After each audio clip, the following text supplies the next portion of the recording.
नमस्कार, आप देख रहे हैं न्यूज़ वन इंडिया और मैं हूं स्वाति चौधरी। आप सभी का स्वागत है हमारे कार्यक्रम देवभूमि में। देहरादून में कांग्रेस का विरोध प्रदर्शन कांग्रेस ने किया है और आपको बता दें, राजभवन का घेराव कांग्रेस अध्यक्ष प्रीतम सिंह के नेतृत्व में प्रदर्शन हुआ है। तीनों कृषि कानूनों के खिलाफ विरोध प्रदर्शन को देखते हुए सुरक्षा के कड़े इंतजाम किए गए हैं। कांग्रेस अध्यक्ष प्रीतम सिंह के नेतृत्व में विरोध प्रदर्शन हुआ है। आज कांग्रेस अध्यक्ष प्रीतम सिंह के नेतृत्व में ये पूरा विरोध प्रदर्शन किया गया और ये एक्सक्लूसिव तस्वीरें इस पूरे प्रदर्शन की आप सिर्फ न्यूज़ वन इंडिया पर आपके लिए। ये देखिए किस तरीके से कांग्रेस विरोध प्रदर्शन करते हुए एक बड़ा जनसमूह में साथ लेकर के चलते हुए, एक्सक्लूसिवली सिर्फ न्यूज़ वन इंडिया पर।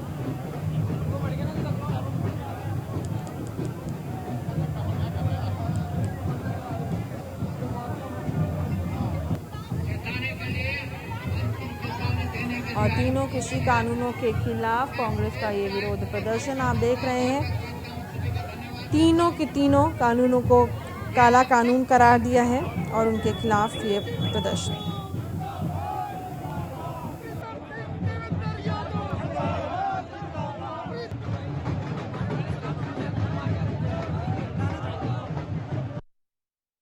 आज कांग्रेस राजभवन का घेराव कर रही है। किसान आंदोलन के समर्थन में हमारे साथ बात करने के लिए प्रदेश अध्यक्ष प्रीतम सिंह जी मौजूद हैं। अध्यक्ष जी, स्वागत है आपका न्यूज़ वन इंडिया पर। सभी झंडे लेके चले गए। क्या मंशा के तहत और क्या सोच के तहत घेराव हो रहा है? केंद्र सरकार ने किसान हितों के विपरीत 3 काले कानून लादने का काम, जिसके विरोध में किसान जो है लगातार धरना प्रदर्शन करने का काम कर रहे हैं और दिल्ली के बॉर्डर पर लाखों की संख्या किसान जो है इस कड़कड़ाती हुई ठंड में बैठे हुए हैं। केंद्र सरकार किसानों से संवाद स्थापित नहीं करना चाहती। 9वें दौर की बैठक हो गई, आज 10वें दौर की बैठक है। किसानों को आउट करते हैं कि आइए अक्रॉस द टेबल बात करते हैं, लेकिन ये साथ ही साथ ये धमकी भी देते हैं, ये कहते हैं कि किसान ये जो कानून है ये वापस नहीं होंगे। इसलिए राष्ट्राध्यक्ष सोनिया गांधी जी ने कांग्रेस जनों का आह्वान किया है कि कांग्रेस जन किसानों की इस लड़ाई में किसानों के साथ लाभबद्ध होने का काम करे।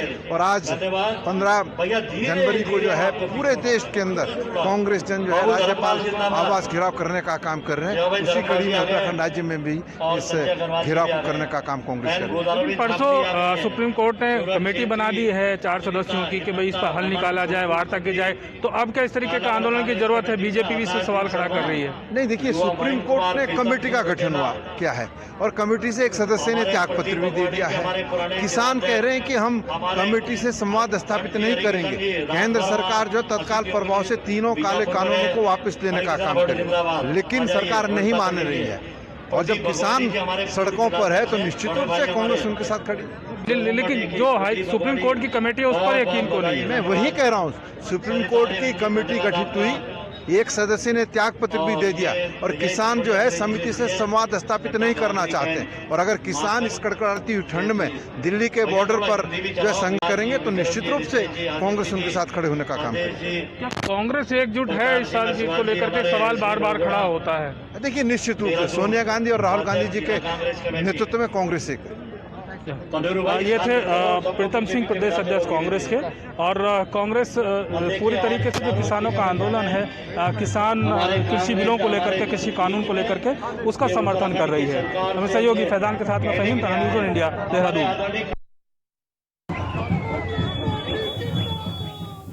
और देहरादून में कांग्रेस का विरोध प्रदर्शन, कांग्रेस ने राजभवन का घेराव किया है। कांग्रेस अध्यक्ष प्रीतम सिंह के नेतृत्व में पूरा प्रदर्शन किया गया। तीनों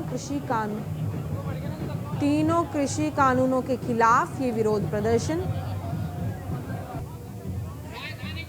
और कांग्रेस का विरोध प्रदर्शन देहरादून में किया गया तीनों कृषि बिलों के खिलाफ।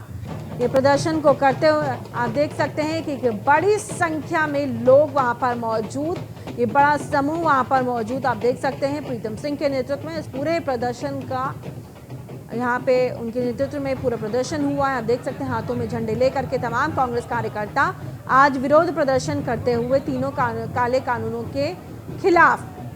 और साफ तौर पे अभी आपने प्रीतम सिंह को सुना कि किस तरीके से वो बता रहे थे कि काले कानूनों के खिलाफ है कांग्रेस और किसानों के समर्थन में कांग्रेस अध्यक्ष प्रीतम सिंह के नेतृत्व में पूरा प्रदर्शन। और ये एक्सक्लूसिव तस्वीर है आपकी टीवी स्क्रीन पर, सिर्फ और सिर्फ न्यूज़ 1 इंडिया के पास। ये देखिए, ये प्रदर्शन, भारी संख्या में लोग वहां पर मौजूद है। इससे पता चलता है कि कृषि कानूनों के खिलाफ किस तरीके से पुरजोर तरीके से विपक्ष भी अब सरकार को घेरने की तैयारी में। लगातार कृषि कानूनों के खिलाफ जहां एक तरफ किसान संगठन विरोध कर रहे हैं, तो वहीं अब तमाम पॉलिटिकल पार्टीज यानी कि तमाम राजनीतिक पार्टियां अब अपनी भी राजनीति चमकाने में लगी हुई हैं। और उसी की एक आप ये इसका एक उदाहरण यहां पर देख रहे हैं।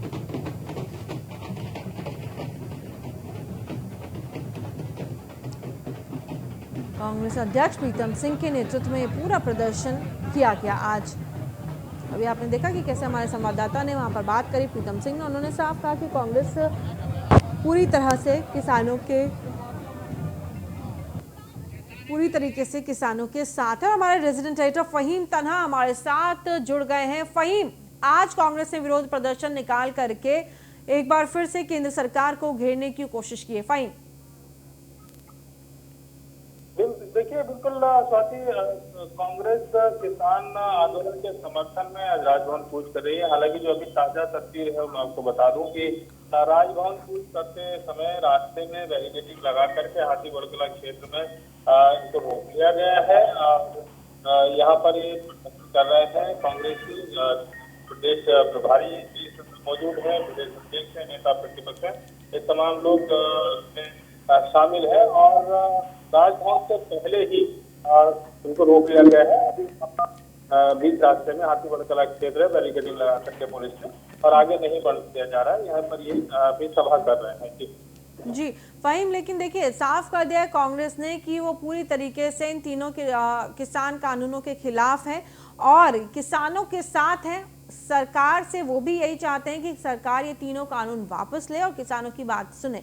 फहीम, बिल्कुल, देखिए, कांग्रेस ने इस बात को कहा है, जैसा कि हमने सवाल किया था कि जब सुप्रीम कोर्ट ने कमेटी बना दी है तो फिर इसकी क्या जरूरत है आंदोलन की, और बीजेपी भी इस पर सवाल उठा रही है। तो उनका साफ कहना था कि देखिए, किसान इन कानूनों को वापस करने की मांग कर रहे हैं और कमेटी से भी एक सदस्य ने अलग अपने आप को कर दिया है, जो 4 सदस्य की कमेटी बनाई गई थी। ऐसे में किसान हित में कानून वापस होने चाहिए, और चूंकि किसान आंदोलन जो हो रहा है वो कानून को वापस लेने के लिए हो रहा है, इसलिए कांग्रेस समर्थन करती है। ये प्रदेश अध्यक्ष ने सीधे तौर पर कहा है, और इसी मांग को लेकर के, यानी इसी तरीके से समर्थन लेकर के राजभवन का एक कूच है, एक मैसेज देने की कोशिश है कांग्रेस की। और काफी भीड़ इस विधानसभा कांग्रेस भवन से राजभवन की तरफ जो कूच है इस शामिल है। फहीम, इससे कहीं ना कहीं ये भी दिखाई पड़ रहा है कि कांग्रेस एक बार फिर से अपनी पैठ बनाने की भी कोशिश कर रही है, क्योंकि जगह जगह से आप देखिए तमाम राज्यों में बहुत कम राज्य ऐसे रह गए हैं भारत में जहां पर कांग्रेस अभी भी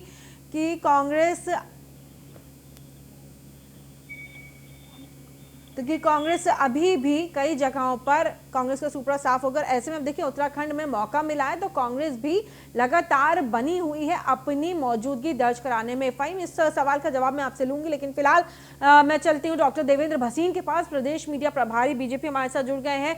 देवेंद्र भसीन जी, जिस तरीके से अब देखिए कांग्रेस लगातार केंद्र सरकार को घेरने की कोशिश में लगी हुई है, किसान कानूनों के ही भले चलते लेकर के, क्योंकि किसानों के कंधे पर बंदूक रख करके चलाने का काम कर रही है। देवेंद्र जी, पहले तो मैं स्पष्ट करना चाहूंगा कि मैं मीडिया प्रभारी नहीं हूँ अब इस समय, मैं प्रदेश उपाध्यक्ष।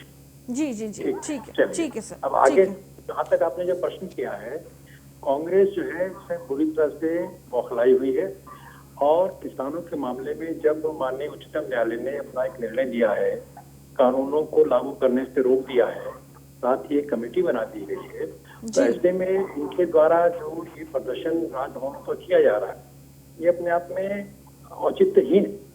और दूसरी ओर ये एक प्रकार से देखें तो माननीय उच्चतम न्यायालय का मान भी है कि जब उन्होंने एक व्यवस्था दी है तो आप उसको मानने को तैयार नहीं है। और दूसरी ओर मेरा एक सवाल कांग्रेस से ये भी है कि आखिर राजभवन क्यों? तो इससे बहुत सीधा संदेश ये जाता है कि जो देश की संवैधानिक संस्थाएं हैं, चाहे वो राजभवन जो राष्ट्रपति जी का एक प्रतिनिधि का स्थान होता है, और चाहे उच्चतम न्यायालय के निर्णय का पालन ना किया जाना, और इस प्रकार से प्रदर्शन करना, तो इन दोनों बातों से साफ है कि कांग्रेस अपनी जो प्रवृत्ति है कि संवैधानिक संस्थाओं पर प्रहार करना, वो अब भी इसका जारी है। जी। और यही कांग्रेस है जो ना न्यायालय पर विश्वास करती है, ना राष्ट्रपति विश्वास करती है, ना सेना पर विश्वास करती है, ना ईवीएम पे विश्वास करती है, ना चुनाव आयोग पर विश्वास करती है, ना सीबीआई पे विश्वास करती है, ये किसी पर विश्वास नहीं करती। ये केवल देश में एक अराजकता पैदा हो इस एजेंडे पर लेकर के सारे नियम कानून तोड़ करके काम में जुटी है। लेकिन जनता ने, जैसा कि आप अभी कह रहे थे, इनका अधिकांश राज्यों में शुक्ला साफ हो चुका है और बाकी जो बचे भी हुए हैं वो भी हो जाएगा।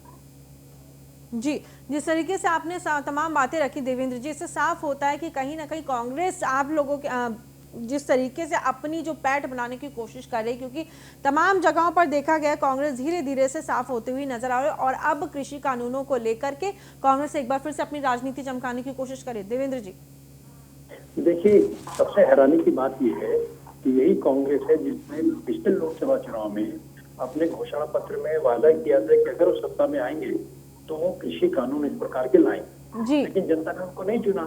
अब भारतीय जनता पार्टी की सरकार बनी, माननीय नरेंद्र मोदी जी पर पूरे देश की जनता ने विश्वास व्यक्त किया और उनके नेतृत्व में केंद्र में भाजपा की सरकार काम कर रही है जी। और उन्होंने ये 3 कृषि कानून ला करके किसानों को बहुत बड़ी राहत दी। लेकिन वही कांग्रेस जिसने अपने घोषणा पत्र में वादा किया था, अब जब उसको मोदी जी ने लागू कर दिया, अब उसके विरुद्ध उतर आई है। तो ये अपने आप में इसका जो दोगला चरित्र है वो जनता इसको देख रही है। और इसके अलावा एक बड़ी गंभीर बात ये भी है कि जो आंदोलन चल रहा है उसमें आपने देखा होगा कि बहुत सी अलगाववादी शक्तियां खड़ी हैं, वो मोदी जी के बारे में इतने गंदे शब्द प्रयोग कर रही है। इसके अलावा देश के खिलाफ शब्दों का प्रयोग किया जा रहा है।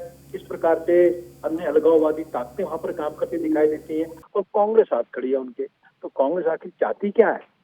लेकिन देश की जनता, मैंने कहा, पूरी तरह से सजग है और कांग्रेस से किसी भी हथकंडे में वो फंसने वाली नहीं है। तो जो स्थितियां कांग्रेस की हैं वो और खराब होने वाली हैं।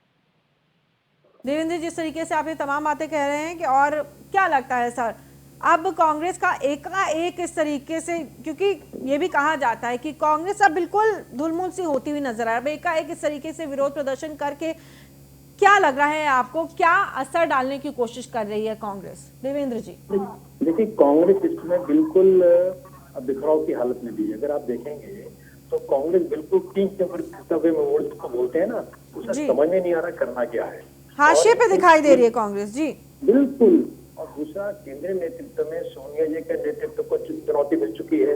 उत्तराखंड का दृश्य देख रहे हैं, रोजाना यहाँ पर प्रदेश अध्यक्ष जी कुछ बोलते हैं कि पूर्व मुख्यमंत्री और राष्ट्रीय महासचिव हरीश जी कुछ और बोलते हैं, प्रतिपक्ष कुछ और बोलती है, अलग अलग दलों में बटी हुई कांग्रेस। तो ये एक डूबता हुआ जहाज है और इसका कारण ये है कि जो उनके यहाँ परिवारवाद की एक स्थिति रही है और केवल वो उसी सिद्धांत पर चल रहे हैं। अंततः उसको कांग्रेस के अंदर ही कुछ लोग स्वीकार नहीं कर रहे हैं। तो अंदर से भी कंत्रकले है, गृह युद्ध की स्थिति है और बाहर तो जनता नकार ही रही है। तो आने वाला दिन कांग्रेस के लिए और खराब होने वाला।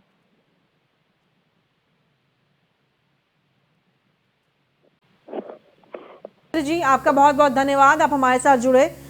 तो डॉक्टर देवेंद्र हमारे साथ जुड़े हुए थे, डॉक्टर देवेंद्र भसीन, प्रदेश उपाध्यक्ष बीजेपी, हमारे साथ जुड़े थे तमाम चर्चा करते हुए। और अब रुक कर लेते हैं अगली खबर का, जो कि है देहरादून से। बीजेपी उपाध्यक्ष देवेंद्र भसीन ने कांग्रेस के आंदोलन का विरोध किया है। कांग्रेस किसान हितों के साथ नहीं है, देश विरोधियों के साथ है, कहना है देवेंद्र भसीन का। सुप्रीम कोर्ट ने कमेटी बना दी है तो कांग्रेस से क्यों अब घेराव करिए भसीन। आपको बता दें, कांग्रेस संवैधानिक संस्थाओं का अपमान कर रही है, ये कहना है देवेंद्र भसीन का। तमाम बातें, और अभी भी आपने उन्हें सुना कि जिस तरीके से उन्होंने पूरी बातें स्पष्टता से रखी सबके सामने कि कांग्रेस इस तरीके की जो विरोध प्रदर्शन कर रही है वो उचित नहीं है। जब उच्चतम न्यायालय ने कृषि कानूनों के लागू होने पर रोक लगा दी है और साथ ही एक कमेटी गठित कर दी है, तो ऐसे में कांग्रेस द्वारा आंदोलन करने का कोई औचित्य नहीं है।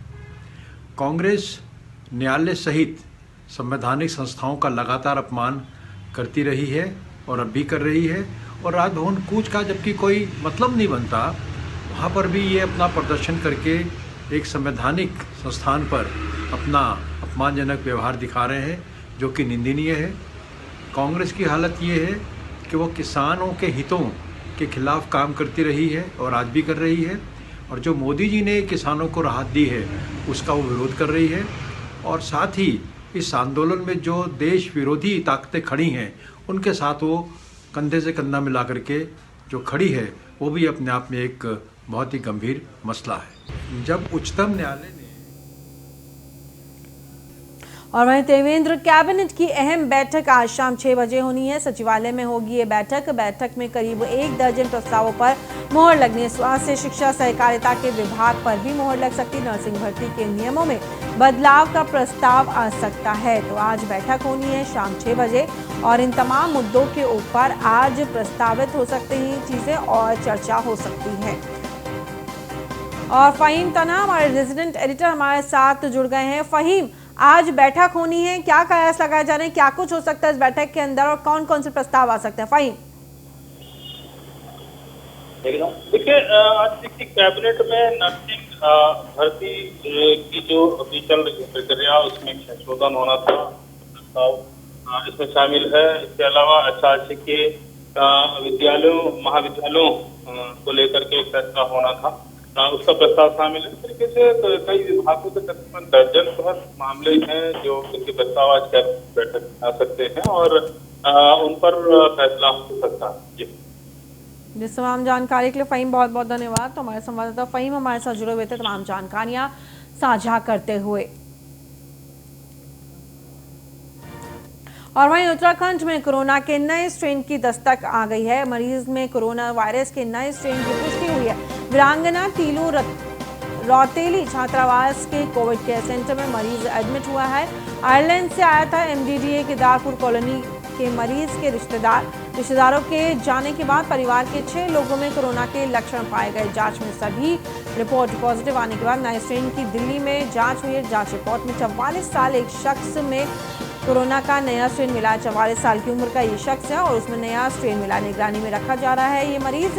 स्वास्थ्य DG doctor Amita Upreti corona के नए स्ट्रेन वाले मरीजों के लिए अलग वार्ड बनाया गया है, ये उनका कहना है। कोरोना बुलेटिन के अनुसार 154 नए मरीजों में संक्रमण की पुष्टि हुई है। राज्य में अब तक 94,324 कोरोना पॉजिटिव्स की संख्या 3 पहुंच गई है। आपको बता दें 94,000 से ज्यादा कोरोना पॉजिटिव्स की संख्या अब पहुंच गई है देहरादून में। मरीजों में कोरोना वायरस के नए स्ट्रेन की ये पुष्टि हुई है। वीरांगना टीलू रौतेली छात्रावास के कोविड केयर सेंटर में मरीज को फिलहाल रखा गया है। और वहीं डोईवाला में हिंदू संगठनों ने श्री राम राज रथ यात्रा निकाली है। यात्रा कुड़वाला से शुरू होकर रानी पोखरी पर पहुंची है। बता दें कि अयोध्या में श्री राम मंदिर निर्माण को लेकर के जन जागृति अभियान चला रहा है। भव्य राम मंदिर निर्माण में हर हिंदू का सहयोग हो, इसके लिए घर घर अभियान भी चलाया जाएगा। कार्यक्रम में विश्व हिंदू परिषद, बजरंग दल, बीजेपी और संघ से जुड़े कई लोग शामिल हैं।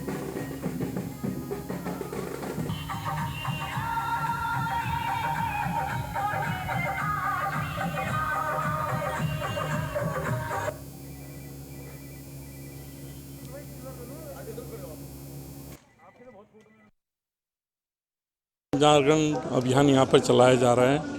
मैं समझता हूँ कि इस जन जागरण से जो मंदिर निर्माण का जो हमारा कार्यक्रम है, जो मंदिर निर्माण होना है, निश्चित रूप से हर व्यक्ति की इसमें भागीदारी हो। हर व्यक्ति का इस राम मंदिर निर्माण में कुछ न कुछ सहयोग हो। इस उपलक्ष्य में ये रैली निकाली जा रही है।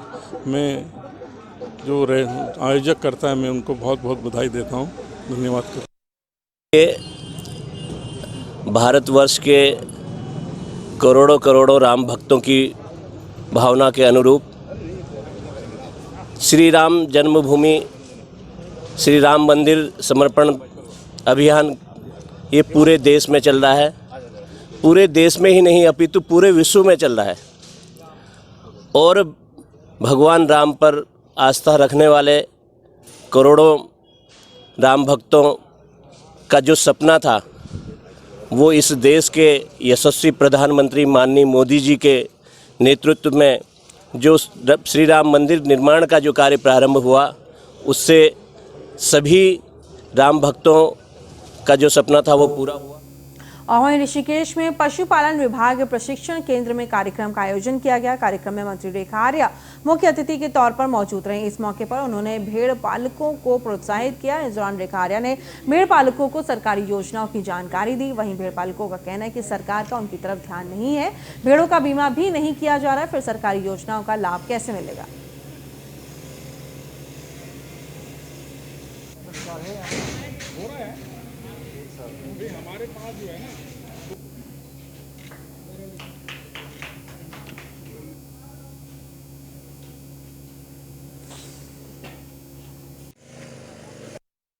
जो सरकारी जो हमें सुविधा थी वो बहुत पहले तो हम खैर डराते थे, हम अपने बकरियों की ऊन काटते थे। उसके बाद विभाग से जो है हमें कैंचियाँ मिली। कैंचियाँ के बाद फिर हमें अभी 2020 में हमें मशीनें मिली, जनरेटर और ग्राइंडर मिला। उससे हम जो है मशीन द्वारा ऊन काट रहे हैं। हमें काफ़ी सुविधा हो रही है और हमें एक ग्रोथ सेंटर की ज़रूरत है ताकि हमें काफ़ी फ़ायदा हो आगे को। आज का ये कार्यक्रम जो है हमारे जो ऊन क्रेता और विक्रेता उनको लेकर एक छोटा सा सम्मेलन किया गया है और साथ साथ में एक प्रदर्शनी है कि किस प्रकार से पूरा उत्तराखंड में भेड़ों का जो ऊन उत्पादन हो रहा है, किस किस ग्रेड में जो है वो ऊन उत्पादन हो रहा है और हमारे विभाग का क्या ध्येय है कि आखिरकार हम इस प्रकार का ऊन का उत्पादन कर सके जिसकी कि मार्केट में अत्यधिक डिमांड हो, जिसके के लिए इंडस्ट्री में अत्यधिक डिमांड हो। तो हम लोग ऑस्ट्रेलिया से इस प्रकार का हम भेड़े लेकर आए थे जिनका नाम मेरिनो है, जिसको लेकर हम नस्ल सुधार को लेकर बड़ा कार्यक्रम जो है हम लोग लगातार कर रहे हैं और जिसके परिप्रेक्ष्य में हम देखते हैं कि काफ़ी कुछ जो है ऊन की जो क्वालिटी है काफ़ी डिफरेंस आया है। लेकिन हमारी कोशिश है कि जो एक स्टैंडर्ड होती है क्वालिटी की, तो वो स्टैंडर्ड क्वालिटी को जो है वो अचीव हम लोग करें। और अगली खबर डोईवाला से। डोईवाला में शुगर मिल की कार्यशैली से गन्ना किसान बेहद परेशान है। गन्नों का रेट तय न करने पर किसानों ने नाराजगी जताई है। आपको बता दें कि समस्याओं का समाधान नहीं होने पर किसानों ने आंदोलन की चेतावनी दी है। किसान नेता उमेद बोरा ने बताया कि मिल प्रशासन ने ना ही अब तक गन्ने के रेट तय किए हैं और ना ही गन्ना किसानों का पिछला भुगतान किया है। सरकार किसानों की लगातार उपेक्षा कर रही है, जिसे किसान बर्दाश्त नहीं करेंगे।